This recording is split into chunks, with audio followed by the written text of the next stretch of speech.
Hello, Senator Van Hollen. How are you, sir? Hi, Gary. I'm good. Good to be with you. Let me start this conversation today with a quote from an article that was written by Aaron David Miller, a former colleague of mine at Woodrow Wilson Center, who penned an article on how the events of the last few months connects to past historical events and can inform our expectations around our future. So let me start off with that quote.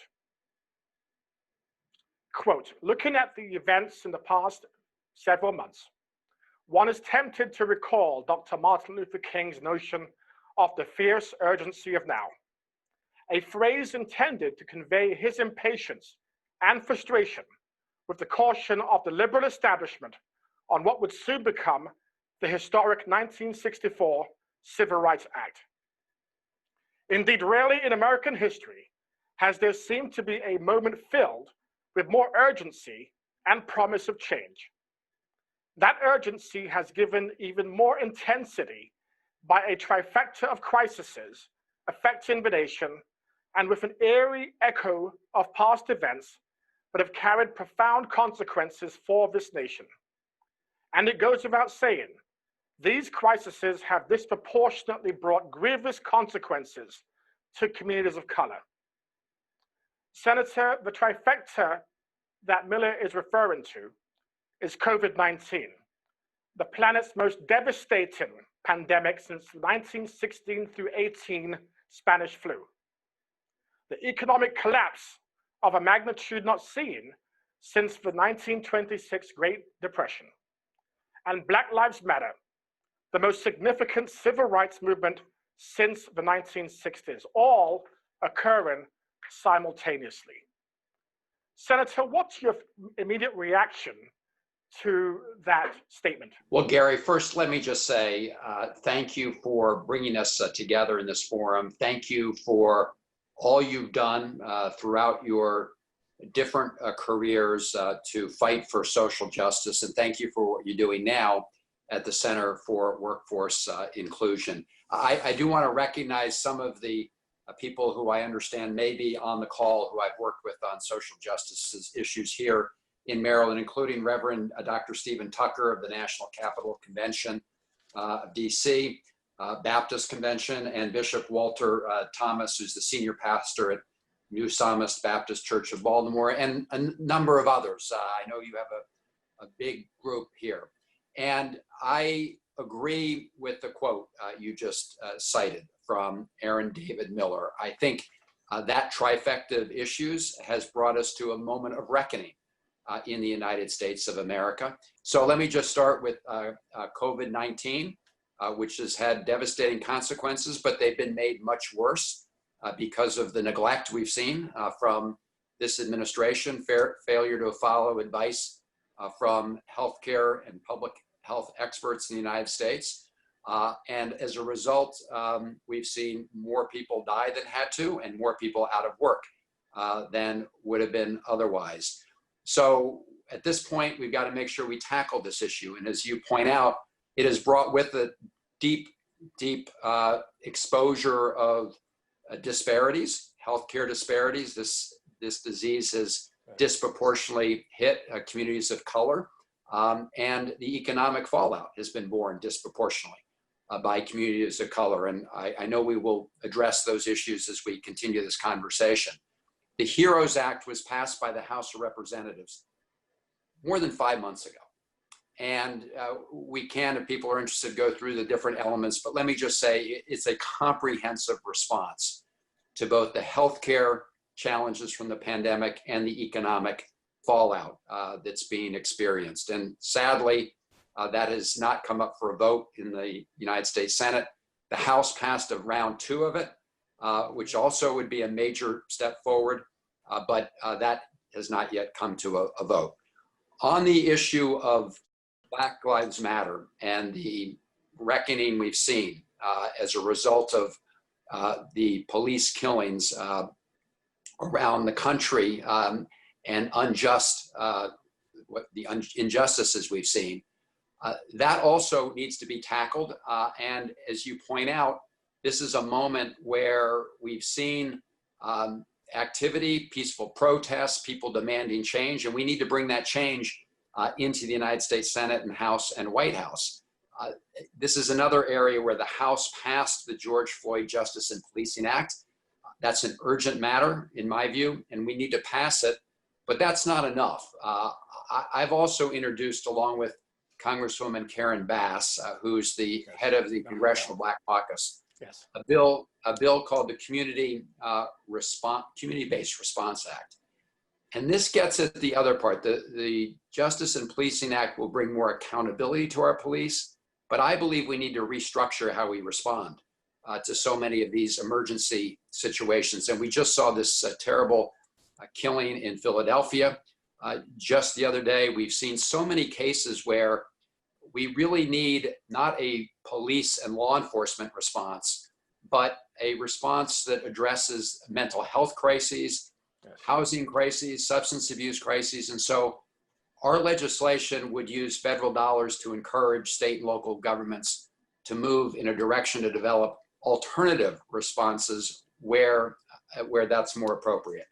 And finally, you mentioned these very deep economic issues.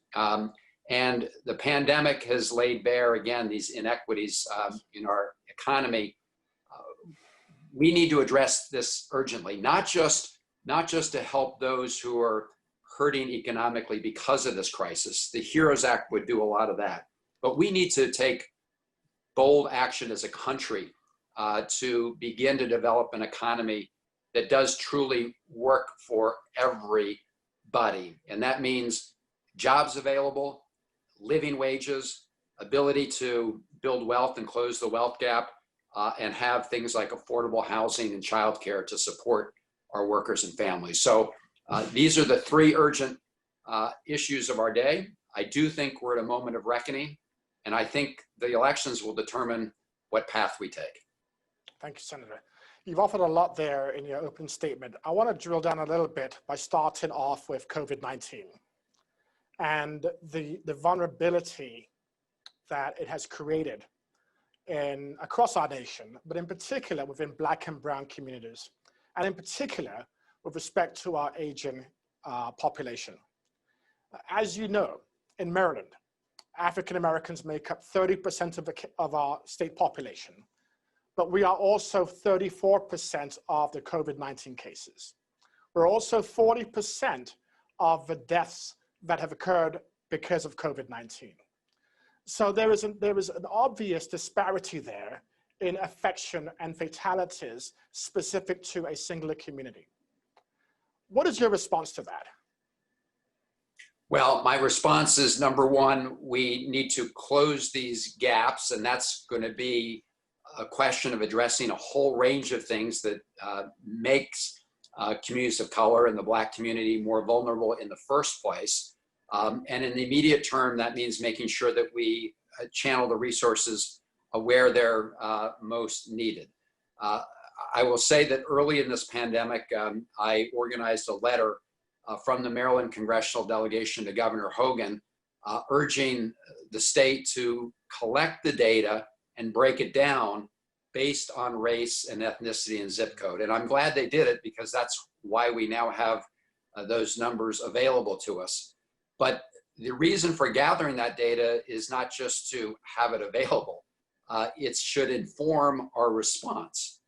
And that means that our healthcare response, when it comes to things like deployment of testing and contact tracing, we need to make sure that those resources are in communities that are being hardest hit. And those are communities of color, and we need to make sure trusted organizations like churches can be locations for that, trusted organizations like the ones that you work with. And as you mentioned, seniors, of course, whether they're nursing homes or other places, have been, of course, especially vulnerable, older Americans. And it's really important that we channel resources to those communities. And as we develop a vaccine, that same kind of information needs to inform the deployment of vaccines. They need to be deployed to those areas and people who are most at risk. I will also mention, Gary, that there are two major pieces of legislation that I'm sponsoring that would deal with this issue, both in terms of dealing with the health impacts from COVID, but also working to address the healthcare disparities. For example, in the area of maternal health, this is something that we've known about for some time, and we've been working on for some time.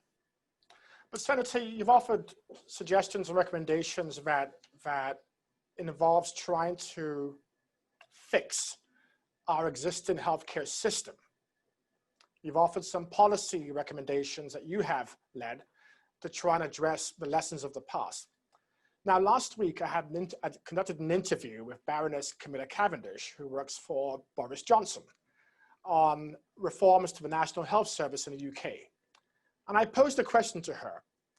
What lessons can you offer us in the US that would allow us to ensure that we never go through this again? And what she said was, you have to fix your healthcare system.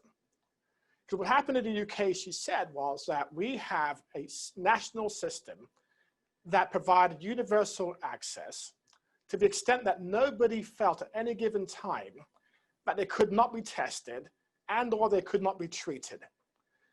In Canada, they were able to kill the curve by virtue of their healthcare system and also the resilience and the discipline of their citizenry. Do you think this is a time for us to rethink how we think about healthcare at the national level to ensure that this never happens again? Is it the time for that conversation? Oh, yes. In my view, the time for the conversation about reforming our national health system is way overdue. It predated the pandemic, but the pandemic has shown a harsher light on the disparities. And now there's this new urgency, I believe, to dealing with it. I should say, when it comes to this particular form of disease, pandemic, we need as a country to reestablish our defenses and early warning systems to begin with. As you know, this administration dismantled some of those early warning systems, both a special group in the White House, as well as some of our folks from CDC on the front lines in places like China. But the bigger issue, as you say, is dealing with the healthcare system overall. We are determined with respect to the pandemic to make sure that testing needs to be absolutely free here. That's in everybody's interest. And we need to make sure the vaccine is deployed in a manner that it can reach everybody and nobody doesn't get it because it's not affordable. So we need to do that in the short term. As to our system, yes. And look, one of our candidates, I'm just giving you the facts here. This is not a political discussion, but we know that Joe Biden has talked about creating a public option within the Affordable Care Act. Number one, we can't go backwards. So, rolling back any portion of the Affordable Care Act would be disastrous. We need to build on it. And in my view, we need to go beyond a public option toward building toward really universal coverage for everybody. And as you say, that's a priority if we want to make sure that every American has access to high quality. So, Senator, if I'm a family in White Oak, Silver Spring, which you know very, very well, Lanham, Maryland, or Park Heights, Baltimore, and I hear the term public option, what does that mean? Thank you for asking. What a public option means is that in where we have these healthcare exchanges that were established under the Affordable Care Act, under Obamacare, in many places, there are only one other provider or very few other providers. And what that means is it limits the choice of consumers, but it also increases the costs because of lack of competition.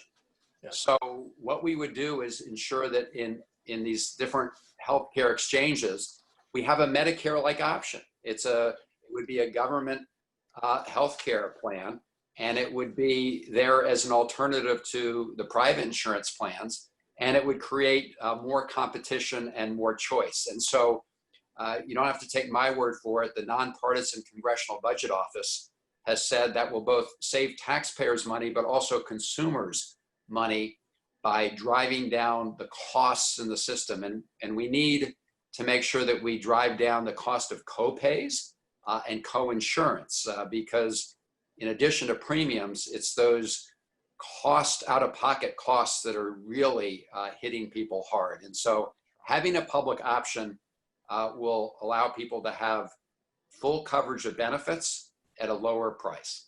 Thank you, Senator. Can we switch gears slightly now to the economy? Because as you are acutely aware, the COVID-19 crisis has created our economy to a tremendous extent. We've seen families struggle, folks being furloughed, folks being laid off. But more recently, we've seen some very positive news in terms of the workforce issues around unemployment. Unemployment in the state of Maryland is around 7.2%. Nationally, it's around 7.9%. For African Americans, it's about 8.5% to 9%, but there is actually some movement there too. But the reality, Senator, is that what COVID-19 illustrated for many of us is that when many low-skilled, low-income people have jobs, frontline jobs, that deals with the public, they are exposed to the COVID virus more than any other group across the workforce. My issue with the $2 trillion CARES Act, which was passed back in March, was that of the $2 trillion, only 1.17% of those dollars appropriated went towards workforce retraining. What that tells me is that we had a unique opportunity to prepare our workforce for resilient jobs that would allow them to work from home or work remotely based on where we see the future of work headed, informed by technology and automation. Can you explain to me, and for the listening public, your position on workforce development for low-skilled and low-income individuals, but also to Americans who are 55 and over, who represent the largest single segment of our workforce by 2025. Can you please speak to that, please? Yes, I share your concerns about the proportion of funds for workforce development in the CARES Act. What I would say, Gary, is, you know, the CARES Act was designed to provide emergency relief. As you just mentioned, we had millions and millions of Americans who lost their jobs because of the pandemic, and the immediate emergency was making sure that they would continue to have some kind of income to pay their bills, which is why the CARES Act included really probably the most important piece as a safety net, which was expanding eligibility for unemployment insurance to those who are contract workers and part-time workers and others who are not part of the traditional system, and adding the additional $600 a week in unemployment benefits. That was an urgent measure, along with the individual payments based on income eligibility and other matters. Now, all of that has, of course, expired, and we want to continue and extend a lot of that safety net in the HEROES Act that passed the House. The other part of this, as you say, is making sure that once we stabilize the economy, and it has improved, although 8% is still way, way too high in terms of unemployment, that we can get everybody into the workforce who's seeking a job.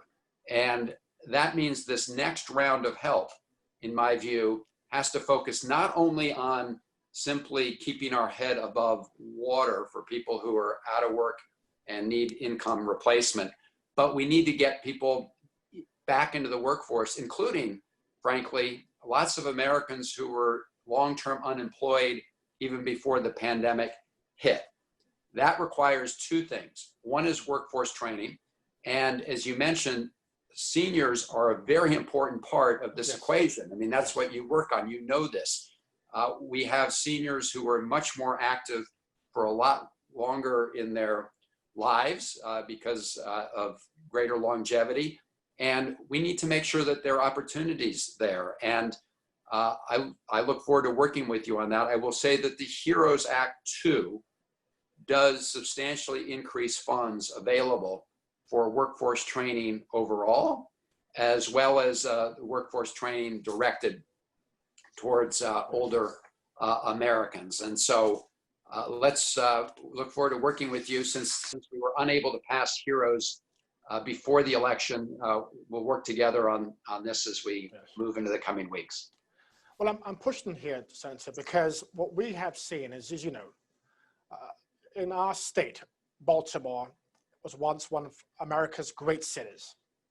It has been the victim of that period of deindustrialization, to the extent that its residents who moved out of the workforce because of a loss of manufacturing jobs did not have the necessary skills to re-engage in the workforce, and therefore it led to the demise of that once great city. The CARES Act dealt with a triage, was the fallout from the shutdown of the economy. It funded assistance to the states. It funded bailouts to small businesses through the Paycheck Protection Program. And as you mentioned, it also provided support for individuals who were unemployed. I think that was the period of time we could have thought not just about the triaging of where we were today, but how can we create a workforce that is able to be resilient to the major shocks that may occur when we have these pandemic. And my case in point is Germany. Germany in February of this year had an unemployment number of around 3%. In February of this year. In May, Germany's unemployment numbers was about 5% because it had a workforce that had the skills and the resiliency to work through a major shock to its system. Our unemployment numbers went from around 3.7% in March to around 22% in May. So I'm suggesting that we have to make a serious investment in workforce retraining for every American so that they can withstand any future shocks to the economy that may require us to work differently and remotely with greater dependency on technology. Is that a view you share? Yes, I think this is an urgent matter. I will say, with respect to Germany's approach to the pandemic when it came to jobs and the economy, they took an approach which I think was preferred to ours, which is the government essentially helped pay the payroll share for many companies and businesses, which allowed them to keep on workers on payroll, even though they may not have been working because of the drop in demand. And whereas in the United States, we developed the Paycheck Protection Program, which certainly better than nothing, and it helped a lot of small businesses. First of all, was not adequately targeted to those most in need, but also created, it didn't as originally designed, encourage employers to keep employees on more than 60 days. I mean, it had some flawed things. So Germany took a different approach. But as you point out, Germany, even before the pandemic, has taken a much longer term view of workforce development, training, apprenticeship programs, yes, those kind of things. Those have to be at the heart of taking our economy from keeping our heads above water and just helping people who are out of work maintain, rent payments, to making sure people can be gainfully employed, as you say, in the 21st century economy. And so I think we need both direct funding of job training.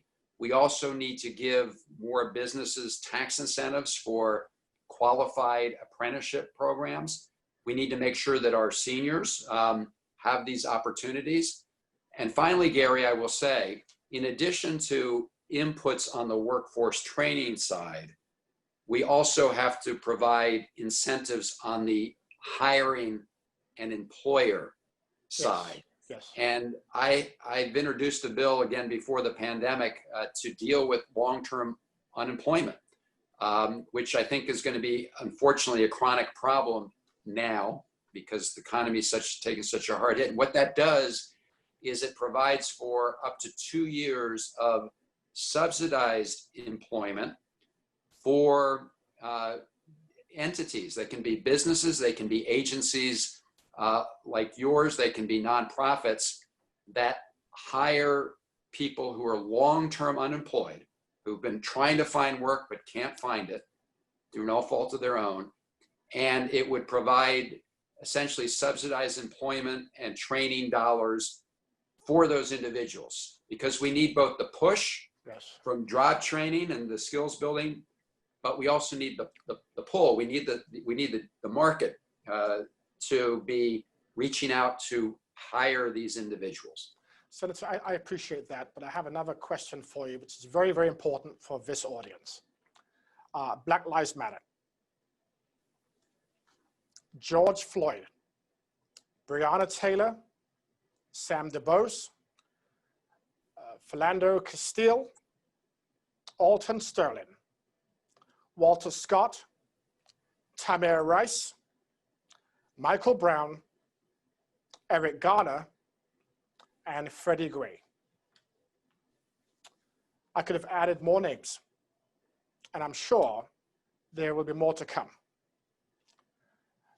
The incidence of deaths among primarily Black male and Black female at the hands of the police departments across this country has created deep fears among the Black community. For many, it's a reminder of our nation's past. And it's also a symbol of our nation's unresolved problems around race that goes back 300 years. Can you share with the audience today your views on Black Lives Matter? And also, what can you tell the parent of a young Black child in White Oak, Lanham, and Park Heights, when they have to tell their little sons of how they must conduct themselves if they are ever stopped by a police officer? Could you respond to that, please? Well, Gary, as I said, we are at a moment of reckoning in this country. And the question you ask goes to the heart of who we are as a country. And I do think you can draw a straight line from the evil of slavery to Jim Crow, to segregation, to systemic racism in many different forms, to what we've seen, these killings of Black men and, as you say, Black women at the hands of the police. And so this is, as you, going back to your quote that you began with, I do see this in many ways like the 1960s as a moment where we need to take the righteous demands for change in the streets and neighborhoods and bring that demand into the halls of Congress and the White House. And what I can say is we need to urgently come together to address this issue society-wide at every level of government and in every workplace and home and heart. Now, at the federal level, there are two things that we should be doing urgently. One, as I mentioned, is passing the George Floyd Justice and Policing Act. That is the work product from civil rights groups from around the country, those crying out in pain, and it would establish at the federal level, the national level, a set of accountability standards, transparency standards, barring outright certain conduct that we should never see from police or anybody else. And we have to pass that. Now, of course, to pass it, we need the votes in the Senate. Yes. The other part, Gary, I do want to mention, and I just want to emphasize again, is this other very important piece that of the legislation that I've introduced with Congresswoman Karen Bass, because police accountability is essential, but I think the issues go even deeper in terms of how we're organized as societies and communities to respond to these issues, where we have so many encounters with police that needlessly escalate and result in unjust deaths. And, you know, you just named all the people we need to remember. And as you said, there's so many more. Yes. But in so many of these cases, in all of these cases, this should not happen. Yes. These souls should be alive now. And if we organize ourselves better in terms of response, and so that we don't have a police law enforcement response to all these crises, whose roots are deal with much larger issues. That's number one. And third, and you're getting to this, then there are all the other deeper underlying issues that we need to address with. We can't criminalize poverty in this country. And we need to both decriminalize poverty, but also get people out of poverty. And so that is our challenge. That's a good point. And then before I close, you know, I want to talk about civility. And you are an extraordinarily civil politician, a warm spirit.